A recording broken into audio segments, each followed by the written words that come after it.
Next up, there's always going to be winners and there's always going to be losers. Your job is to choose which side of that you want to be on.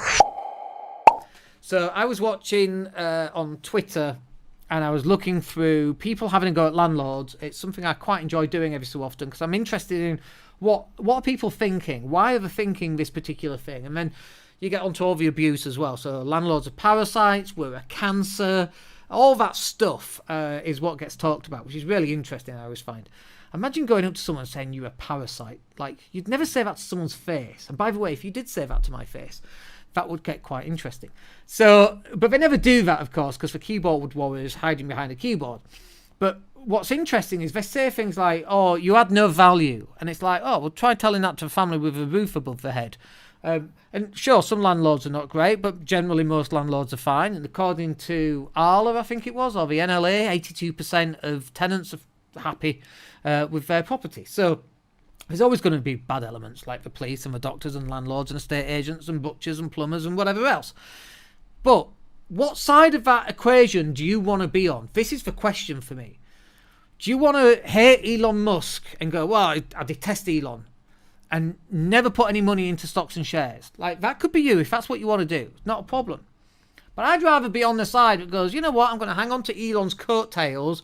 I'm going to ride that wave with him to see where it takes us. Because I think, you know, there's a lot going on there. And people go, cryptocurrency, that's pants, it's rubbish, it'll never take off. Maybe. But I'd like to put some money into that and ride that coattails and see where that takes us. There's going to be winners, there's going to be losers. And 23 years ago, I think it is, I saw what was happening with buy-to-let mortgages. I saw what was happening in that marketplace, and I put money into that, and I put a lot of money into that. I hung on to the coattails, and here we are 20 years later. Rents have shot up, property prices have gone up, although not so much where I am, but they've definitely increased. But, you know, rents, I look at where we are 10 years ago, rents are about 34%, I think. Might be slightly wrong, but about 30-odd% above where they used to be just 10 years ago. So let's take another 10 years on that. So over a 20-year period, let me do the maths in my head. So if it was, without telling you the information, so if it was that would be that. It would almost have doubled effectively over the next 10 years. So over a 20-year period, rents would have more or less doubled. We knew, we could see it happening. We knew what was going to happen. And we've had ups and downs on that journey as well. We've had days where we thought, you know, I hate it, let's just sell it all, I can't cope with it, these bloody tenants not paying, cannabis farms, passed out through drug use. I mean, we've had everything that you could think of. We've had kitchens removed. I mean, we've had it all.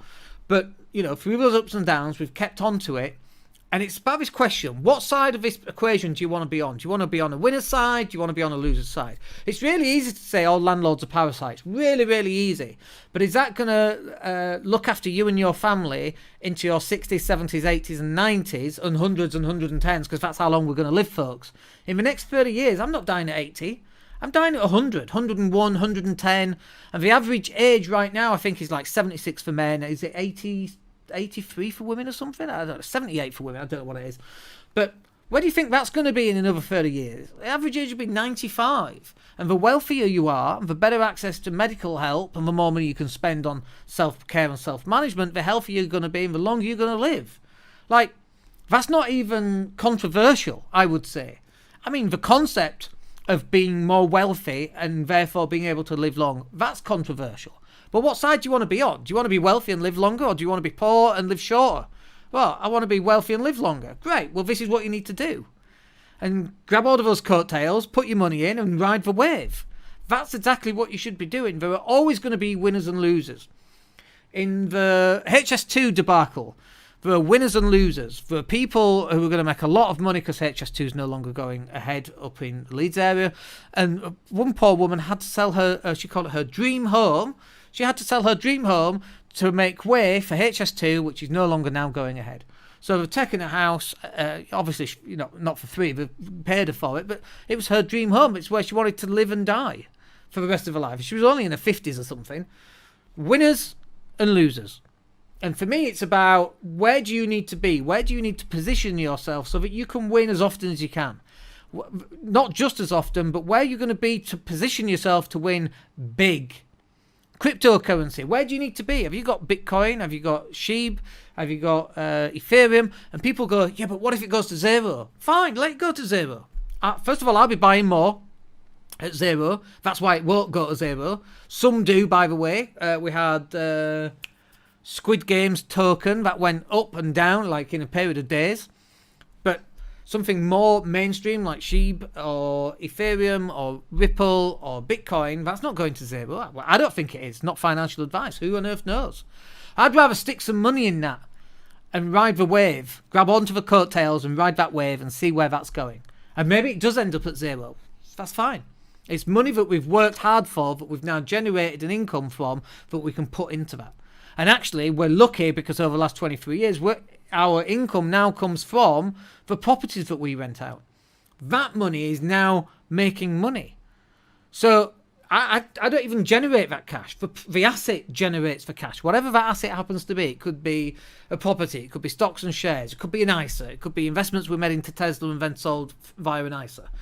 So tax-free gains, which is what we did. We paid a tax bill using tax-free gains from Tesla because we put it through an ISA. This is about you positioning yourself to be a winner or to be a loser.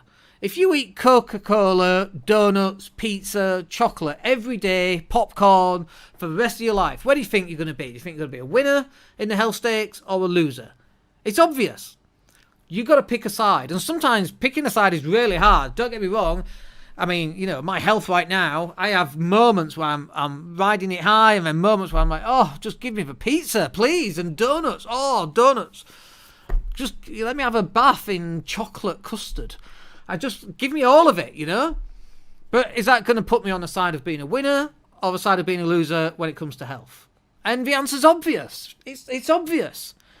You know, people who work 2 jobs, you got to, at some point, reach the stage where you go, you know, I'm working all these hours and this money's coming in. Where is the money going to? And, you know, a winner or a loser? Have you got a spreadsheet and a budget? Winner? Or have you not? Loser. That's it. It's really black and white. I suppose there's shades of grey as there is in anything. And accidents can happen, and mishaps can happen, and circumstances can change, and so on. What, but for the rest of your life? You're telling me that you can't adapt this to be more winnery than losery? Okay, I've made those words up, but you know what I mean? Of course you can do all that stuff. But you got to reach a point where you're making a decision on, do I want to be on the winner's side? Do I want to be on the loser's side? Whatever that is, and there's only so many areas in life. It's probably 4 or 5 different areas. I'll tell you what they are. You've got money. You've got wealth. You got relationships. You got religion, spirituality, I don't know, whatever you want, universe, whatever you want to call that. You got relationships with kids. You got relationships with friends. You got relationships with spouse. You've got, did I say health? You've got health. Like, what else is there? That's it, right? There's only like 5 or 6 different areas that you can work on. And so grab a sheet of paper. Are you winning in this area or are you losing? And if you're losing, work out what steps do I need to take. Well, I need to save more. I need to budget more.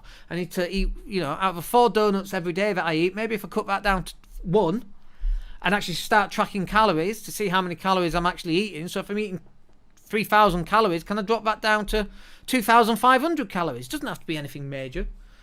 A couple of 100 calories less every single day. Like literally for men, you're supposed to eat 2,500 calories, right? When you start recording how many calories you eat, and let's say you are eating 2,500 calories, and you use something like MyFitnessPal, which is an app on your phone, MyFitnessPal. You literally record everything that goes into your mouth, and it will tell you how many calories there are. Really cool. It's got a barcode scanner, so you can just scan stuff. Really easy. So if you're on 2,500 and you want to lose weight, drop it down to 2,200 and stick to that. Then just run 2 minutes a day, 3 minutes a day, 10 minutes a day. Lift some weights. You will see the changes happen very, very slowly over the next 3 to 5 years. Is that you winning or is that you losing? You're in the winning section. It doesn't even have to be these big, grandiose things that you're doing. Just pop £100 a month away in your 20s.